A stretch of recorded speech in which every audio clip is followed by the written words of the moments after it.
Sa hapon pong ito, I'll be delivering a sermon prepared by Reverend Clarence Istam.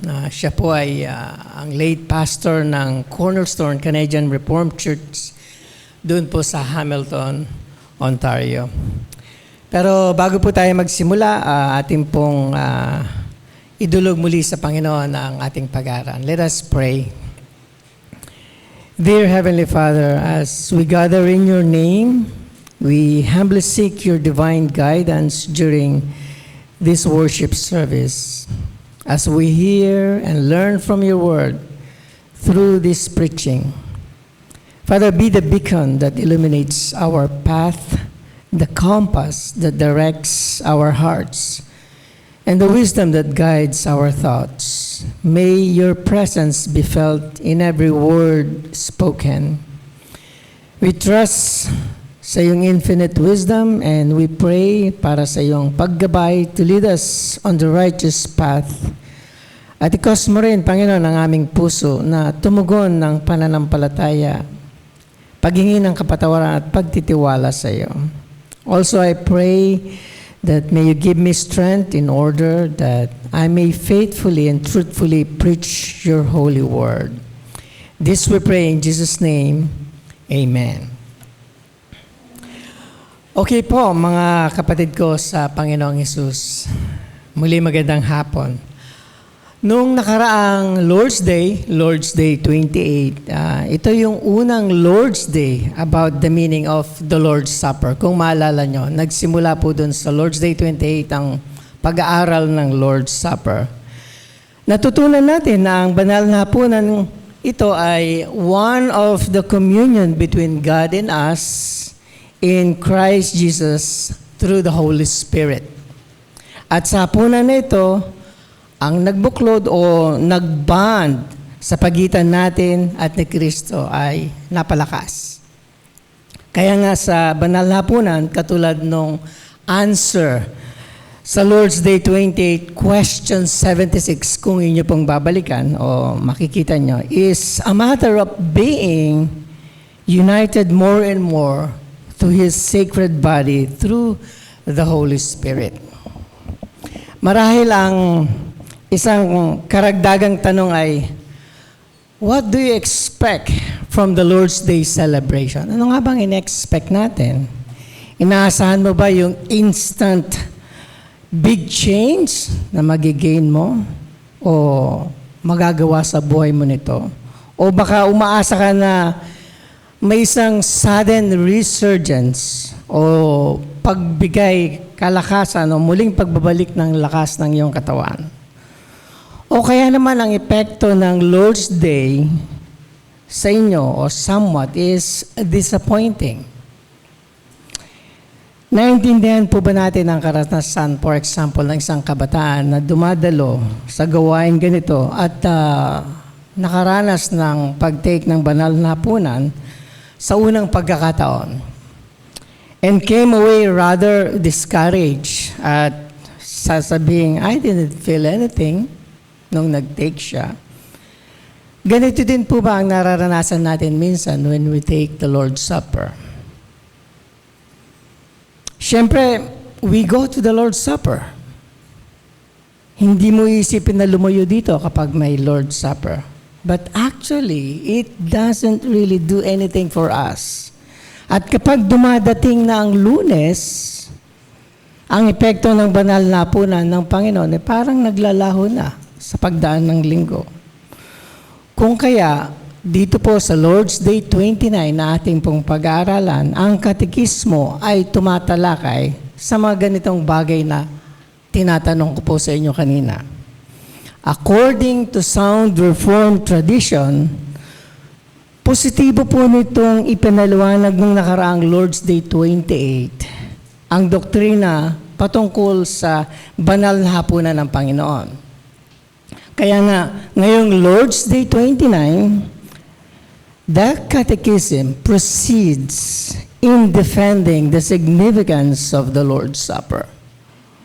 Ginagawa ito hindi lamang upang pabulaanan yung mga umiiral na mga maling pananampalataya, ngunit lalo na upang matulungan ang isa o ang sarili natin mapanatili ang isang malinaw na pananaw sa banal na hapunan ng Panginoon at ano ang purpose nito.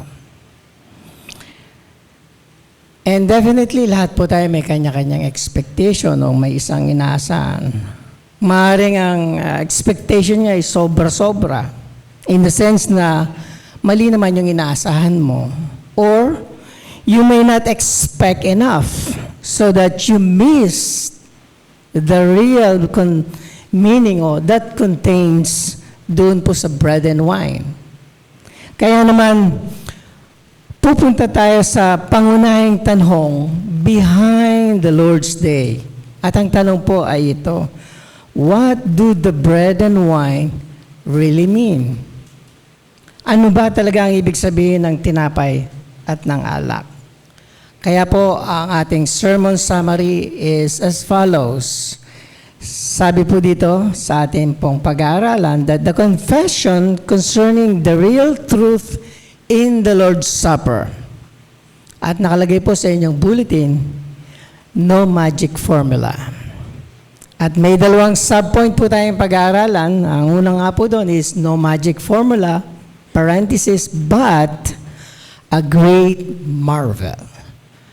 At samahan niyo po ako as we go through sa ating pong pagbubulay-bulay. Sa una pong puntos, doon sa question 78, the Catechism, of course, is refuting o hindi sinasang-ayunan yung theory ng transubstantiation.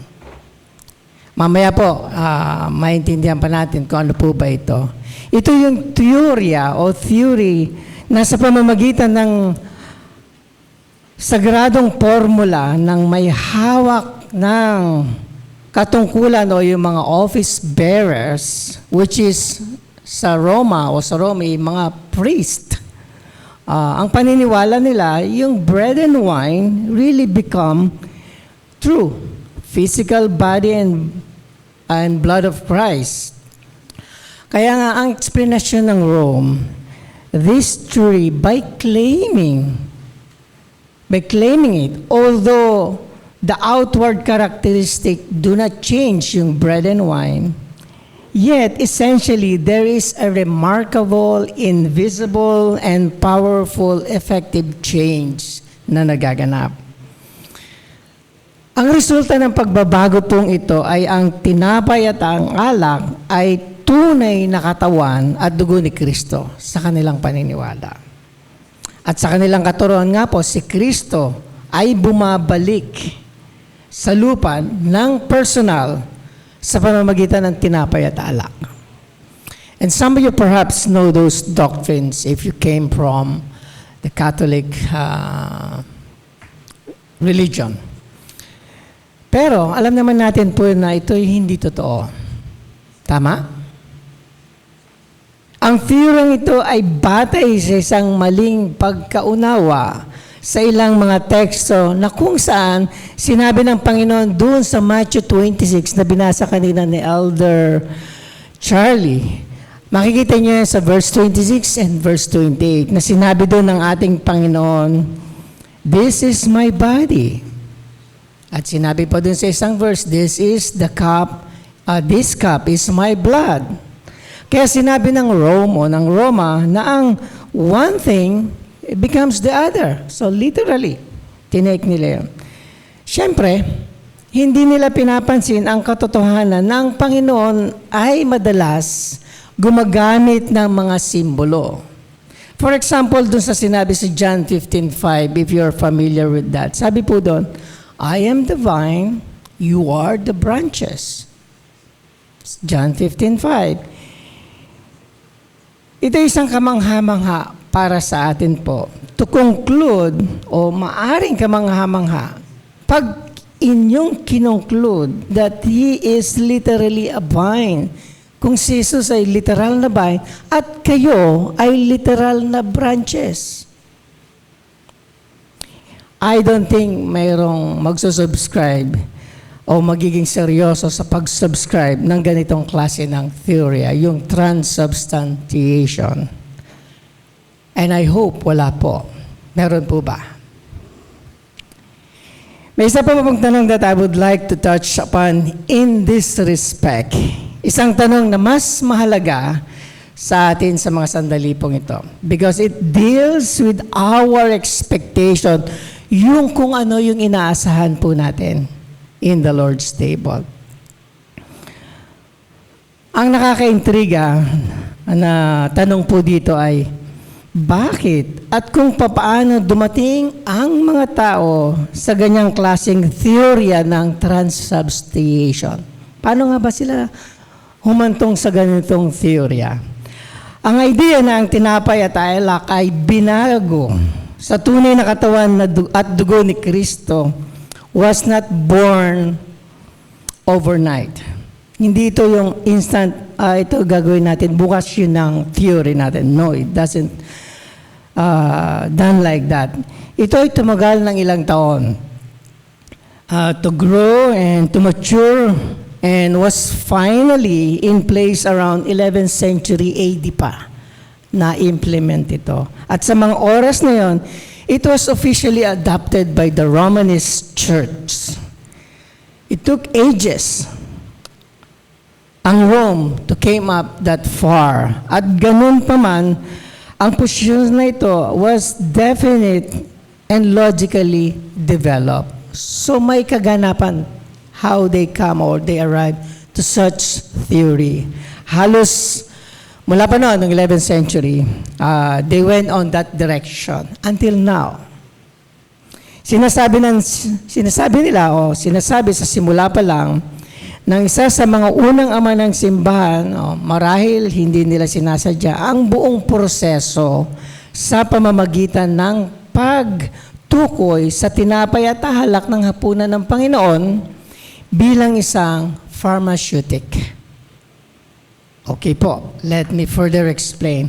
Nagsimula ang buong proseso by referring the bread and wine of the Lord's Supper as pharmaceutic. Pharma or yung Lord's Supper, tinatawag nilang pharmacy or drugstore bilang isang medicine. It is the Lord's Supper medicine. Or it is, or is it? If that is the case, you can indeed cap all kinds of strange conclusion kapag ganun na po ang ating pananaw. Dapat marahil natin itanong, what is medicine po ba? Definitely, hindi po ako doktor at hindi po comprehensive ang may papaliwanag po. So I can only explain a brief meaning of the medicine. Medicine is that substance which brings about a process which leads to relief or yung tinatawag natin, hopefully, healing. Basically, may dalawa pong klase ng medicine na tinutukoy dito. There is one that only takes away the pain. Nagtatanggal lang siya ng sakit. At yung isa naman that takes away the cause of the pain. Kaya, may pagkakaiba sa pagitan ng dalawang uri ng medicine ito. Let's say yung aspirin. Ano po ba ang natatanggal nito? It takes away the pain. Yung penicillin naman po, it takes away the cause ng pain. Ganun po yung ilang paghahalin tulad o paghambing. The power to bring a decisive change lies in that medicine, in that substance itself. Ang kailangan mo lang gawin ay kunin mo ito. And then you achieve guaranteed result by a physical change or chemical change na magaganap sa inyo. Well, ganyan po nagsimula ang teorya ng transubstantiation. Bread and wine are medicine. To be sure, ito ay naisip na gamot in the first place para po sa kaluluwa. Yun po na una lang naisip. Umabot pa ang mga tao para sabihin that as medicine takes away the cause of pain, so bread and wine removes the cause of sin. Namely, yung ating original sin, yung ating kahinaan, which we were born, and enable us to do good again. It seems meron itong tunay na lunas dito po sa katuruang ito. Bread and wine are in itself like a magic formula. They provide instant relief from the pollution of sin and are an effective cure para po sa kapangyarihan ng kasalanan. Siyempre, alam po nating lahat, ang tinapay at alak sa kanilang sarili ay walang ganong kakayanan. Just bread and wine. Wala po siyang kakayanan in itself. Only Jesus Christ forgives sin. Right? Right. Maging nung unang panahon pa man, or early years, this truth was understood that only Christ forgives and renews. So that, what logical is the next thing to do? Kung ganon. It was to make the bread and wine into a real body and blood of Christ. Kundi ito upang gawing tunay na katawan at dugo ni Kristo at ang tinapay at ang alak. Change the substance and transform it. Pagkatapos ay maaari mo na itong i-uphold o i-claim na ang tinapay at alak as physical substance containing divine power in themselves. So, kung ang bread and wine ay nagiging totoong body and blood of Christ, you have then, at the same time, solved another problem. Kung ganun po ang teorya. Namely, the desire to have God close sa ating mga kamay, visibly before our eyes. You can now take the God physically sa ating pong mga kamay and so ensure yourselves of His effective presence and activity sa ating pong mga buhay. Jesus Christ may have ascended to heaven, pero ang simbahan po ng Roma needs Him here, now. So sa pamamagitan ng theory ng transubstantiation,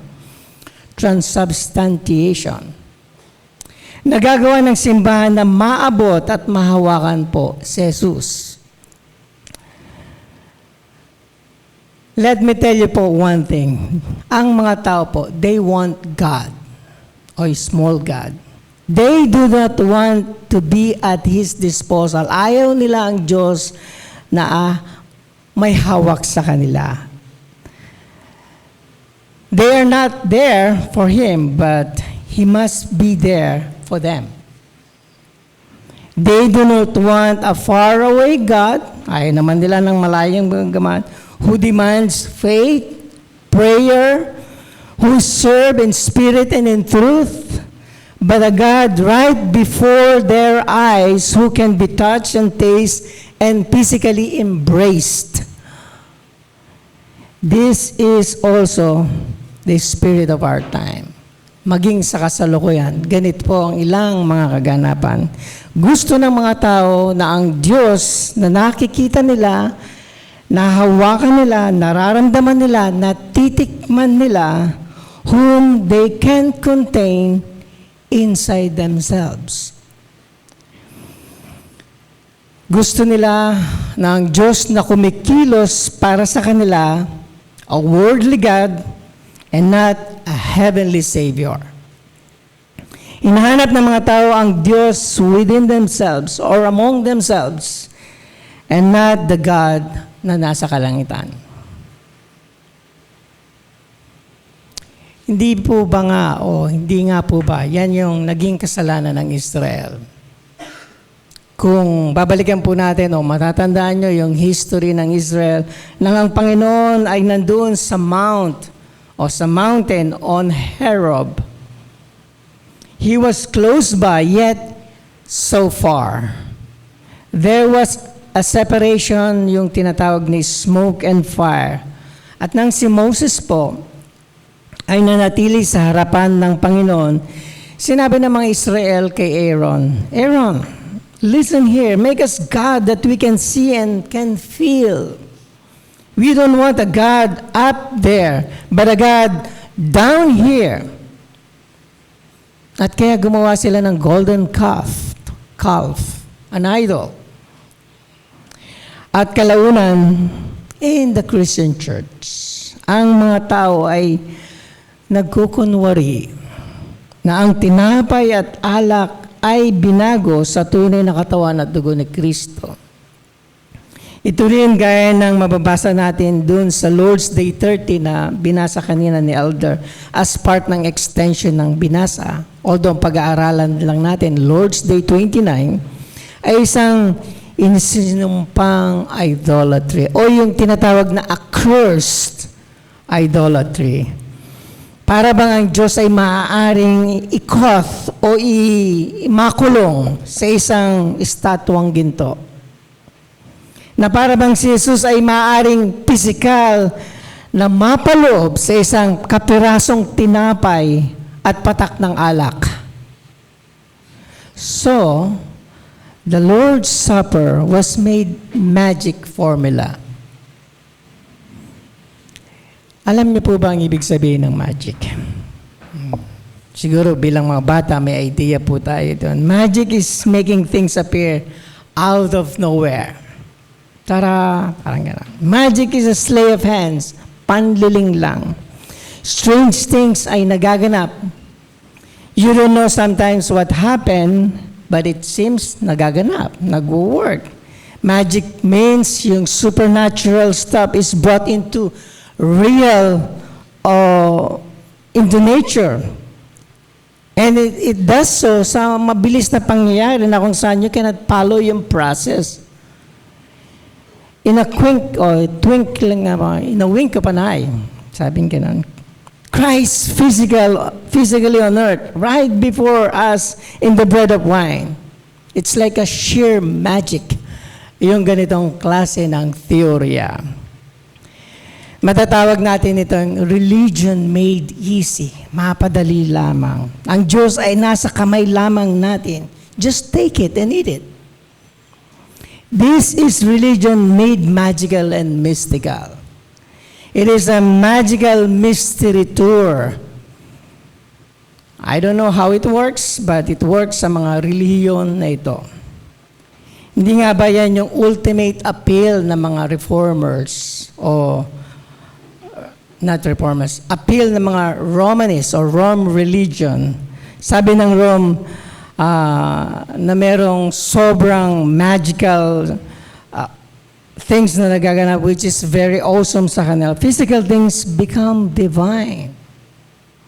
So the dreams of one man ay ma-realize. And yet, ang religion ito is so easy. Dahil maaari mong gawin sa sarili mo o maaari mong maangkin sa sarili mo si Kristo sa pamamagitan ng physical na proseso, yung transubstantiation. So, makikita natin ito yung malaking kapangyarihan ng simbahan. The church can physically unite you with Christ by a magic formula, which is the bread is changed into real body and the wine is changed into real blood. At yun yung ina-ascribe ng Rome. So much power doon sa bread and wine na kung saan yung demand to believe o yung pananampalataya is hardly present anymore. The sacrament is so powerful in itself, and it works regardless of faith or with faith or not of faith nung receiver o yung tumatanggap nito. Siyempre, para sa kanila, it works. For it is medicine. It is magic. It is wonder drug. Minsan ng mga pasyenteng may sakit na nagkakaroon na ng pag-aalinlangan doon sa mga reseta ng doktor, but they take it anyway because into them, it works. Yung substance na ito doesn't ask for faith because it works on its own. Hindi mo kailangang manampalataya. Kaya ito ang sinasabi ng Rome, with the sacrament, it works by itself, whether you believe it or not. After all, the real body and blood of Christ is powerful stuff. Meron siyang kapangyarihan. Nakikita niyo po ba how far we are removed from the real biblical atmosphere? Nakikita niyo po ba ito? God cannot yet be embraced physically, and we cannot partake of Christ by a physical process. Bread and wine are not a magical formula for sick soul. This is not aspirin. This is not antacid. This is not Tylenol. Whatever that takes yung ache or yung pain na meron ka. Communion with God is the theme of the Lord's Supper. Again, let me repeat. Communion of God or communion with God is the theme of the Lord's Supper. Yung communion sa ating Panginoon, even at the Lord's Supper, is a spiritual matter, a matter of faith. There is no magical formula po dito. And Christ is not a pills to be swallowed kapag may emergency. The Lord's Supper does not have the effect of giving us a sudden lift o yung instant solution sa ating mga kapigatian. Because God is His Spirit and He lifts His people by His Word and Spirit. It is by the Spirit that He strengthens us in bread and wine and direct us and point us to an ever greater marvel. At doon po tayo papasok sa ating second point, a great marvel. Kaya hindi ko kailangang umasa sa isang magical or energize me with a shot nung sa aking kamay na during Lord's Supper. Ang tanong ngayon ay, what may I then expect? Hindi ba natin inaalis naman ang lahat ng kapangyarihan sa hapunan ng Panginoon at ginagawa itong hindi epektibo? Baka gano'n naman ang sinasabi natin. Ito ba ay tulad ng itinuro ng isa sa mga reformers kagaya ni Zwingli? Ang tinuro ng mga reformers ay a mere meal of remembrance, a matter of symbolism, a meal where Christ is not real present. Ganun po ba? Kung gano'n naman, hindi ba natin inaalis ang Panginoon sa banal na hapunan ng Panginoon o tinatanggal natin ang Panginoon sa Lord's Supper? At hindi ba't diyan tayo maaaring tuluyang matapos kapag mariin naman natin tinatanggihan ang theory ng transubstantiation? In the time of Great Reformation po, ang mga reformers din ay nag-struggle sa mga ganong katanungan. Hindi po naging madali sa kanila yan. Sa panahon ng German o sa German, sa Swiss, sa French churches, they also were not in agreement pagdating sa katuruang ito. Si Luther, si Zwingli, si Calvin, meron silang mga differences pagdating sa point na ito. Pero if it is not the transubstantiation, ano kaya ang dapat paniwalaan? If the bread and wine are not the real body and blood of Christ, ano ba ang ibig sabihin nila? Naiintindihan po ba natin ng ilan sa mga struggle na ito? After centuries of very widespread and rigid application, yung theory of transubstantiation is set aside. Na-set aside din siya. Ngunit, ano ang ipapalit natin dito? You can get rid of something, but how do you fill the empty space or empty place? Si Zwingli, he went on one extreme by saying that the bread and wine are nothing more than token. Iyon yung kanyang pananaw. Whereas si Luther naman, he tried to salvage something of the old theory. He said that Christ is really present in the bread and wine because Christ is omnipresent also physically. Marahil ay naalala niyo po o naalala niyo pa yung klase sa isang katekismo na ang ideyang ito na tinatawag na consubstantiation. Ibig sabihin po nun, the actual substance, presence, and combined of the body and the blood of Christ according to Luther. Consubstantiation naman. Kumpara dun sa transubstantiation, yung miraculous change ng bread and wine into actual body and blood ni Christ. Yun po yung kaibahan. And in that, maintindihan natin na nag-struggle sila. Luther struggled in this trying to preserve the sacrament. He wanted reformation with respect doon sa sacrament na yon, but not devaluation or not to devalue the sacrament. Totoo naman po, if bread and wine do not have the significance which Rome grants them, we must watch that the real significance is not lost. If it is not magical formula, what it is then? Sabi ng ating Panginoon, this bread is my body. This cup is my blood. We must let those words stand in their full force and meaning.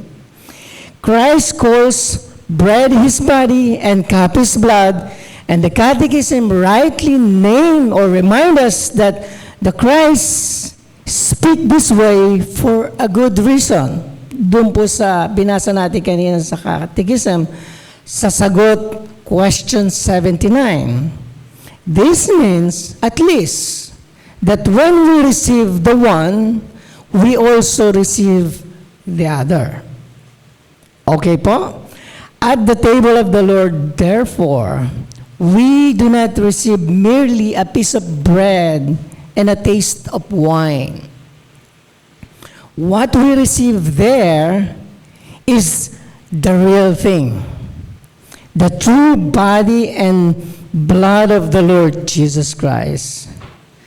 Dahil kasi we sometimes overlook it eh. At the table, we receive the real thing. The Catechism says, we share in His true body and blood. Or, as we confess, even stronger dun sa Article 35 ng ating Belgic Confession, sinasabi po doon, we do not go wrong when we say that what we eat and drink is the true natural body and true blood of Christ. Kaya nga, nang sinabi ko, kanina, this is the real thing. Hindi tayo pumupunta rito just for the morsel bread o yung sip of wine lang. But we come in the Lord's table to share in Jesus Christ, to partake His body and His blood.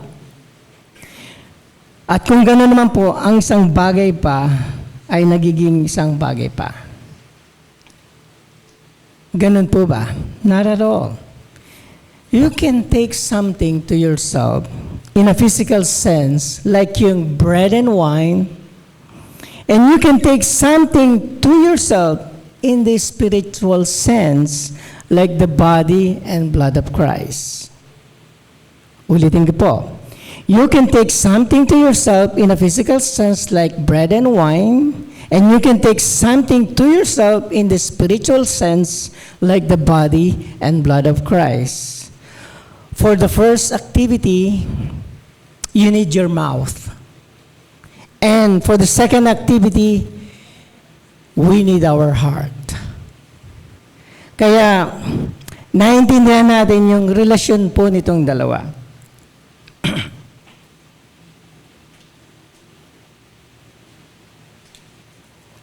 Kailangan natin maintindihan yung relasyon po nitong dalawa. May malapit na koneksyon sa pagitan ng physical at spiritual na bagay, but yet, meron silang distinction. With your mouth, you eat nothing more than bread and wine.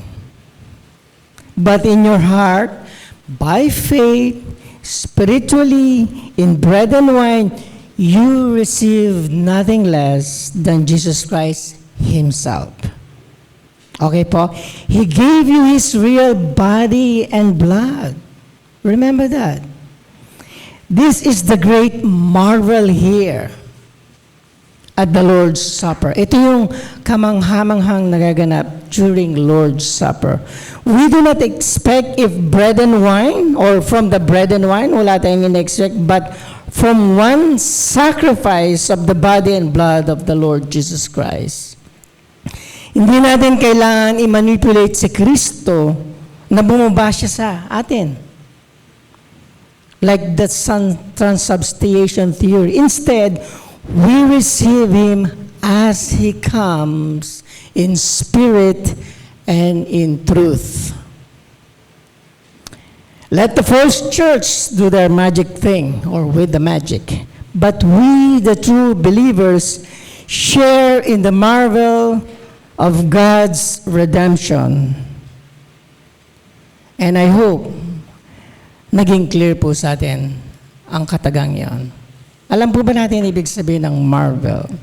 Marvel is that which amazes, or napupuno ng kamangha-mangha. That which is marvelous is so great and unexpected that it is almost unbelievable, and yet so simple and true that it is fully credible. Yun po yung sinasabi dong marvel of redemption. Sinabi po ng ating Panginoon, here is bread and here is wine. Eat and drink. You need food and nourishment to live. But in giving this, I give you more. I give you myself. I give you my body and blood, really, truly, and fully. His satisfaction for us is so complete and definite. Kagaya ng sinabi ng Catechismo that it is as if we personally had suffered and paid for our sins. Nandun po yun sa Catechismo. Yun yung quote dun sa last line, dun sa Lord's Day 29. We should let it work on us. Sinabi ni Kristo, my sacrifice is real or really yours, as if you yourself had made it. This is the marvel of the Lord's Supper. Ito ay hindi empty signs. Take the signs and receive the reality itself. Ibig sabihin, Christ crucified for all your sins, for all our sins. Take the one and be nourished physically, or take the bread and wine and be nourished physically. Take the other and be strengthened spiritually. The real sacramental formula is the phrase, as surely as. We share in His true body and blood as surely as we receive with our mouth these holy signs in remembrance of Him. Yes, natatanggap po natin yung tinatawag na real thing every Lord's Day. Christ personally comes to us. Not physically, but personally. He comes in the signs and seals of bread and wine. He does not come materially, but spiritually. But He does come, and He is yours sa pamamagitan ng pananampalataya. He comes in this way para po mapalakas yung ating pananampalataya and to assure you that He is real and personally is your great Savior and Lord, and that in Him you truly have the complete forgiveness of all our sins. Kaya mga kapatid ko sa CCRC Imus, let the marvel of salvation fill you with its true wonder and real joy. We do not need yung magical formula to drag Christ down from heaven. No, we don't need that. For He comes in great love in the symbol of bread and wine. And so we do not cling our hearts to the outward symbols of bread and wine, but we lift them up sa kalangitan, where Christ is seated at the right hand of the Father. So the miracle does indeed take place. Di po ba? By the power of the Spirit, Christ is in us, and we in Him. Since we have this miracle, we don't need yung magical formula na sinasabi ng maling katuruan. Dahil natanggap natin sa awa at biyaya ng Panginoon ang tunay na Kristo para sa ganap at kompletong kapatawaran ng lahat ng ating mga kasalanan. Amen. Muli, samahan niyo po ako sa panalangin. Aming Ama sa langit, kami po ay nagpapasalamat sa katotohanan ng aming Panginoong Jesucristo ay tunay na nasa amin. Reality or in truth, and fully, Panginoon, through His life, death, and resurrection, to be the living Savior of our lives. Salamat aming Ama at pinakita mo rin sa amin kung paano mo isinagawa ang aming kaligtasan sa pamamagitan ng aming Panginoong Hesus, that we share in His true body and blood as surely as we receive with our mouth these holy signs in remembrance of Him. In spite ng aming kasamaan sa aming pagkatao at ng aming mga kakulangan, kasalanan at kalungkutan, kami ay niligtas mo sa awa at biyaya sa tulong ng ating Panginoong Jesucristo para sa ganap at kumpletong kapatawaran ng lahat ng aming mga kasalanan. Panginoon, mapuspos nawa kami with its true wonder and real joy of the marvel of our salvation. Ito po ang aming panalangin sa pangalan ng aming Panginoong Jesus. Amen.